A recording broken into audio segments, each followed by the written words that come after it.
Ay, nako, kawawa naman ang baby ko. Natulunan na mabulag kasi naman ang hahabol. Oh, dito ka na lang sa loob ng bahay. Patingin. Hindi naman naawa ang gumawa sa'yo. Binulag ka talaga. Sinaksa ka ba ng ice pick, anak? Ay, nako. Wawa naman yung aso ko. Grabe. Simula po dito hanggang dun sa mata niya lumusot yung pinangsaksak dito sa aso. Hindi ka nga, Rowie. Wawa naman yung aso namin. Wala na siyang eyes.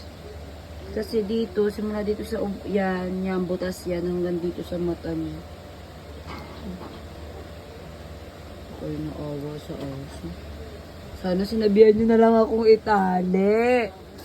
Hindi niyo na sinaktan. Pwede niyo naman sabihin. Naawa naman yung aso ko. Tingnan ko, baby.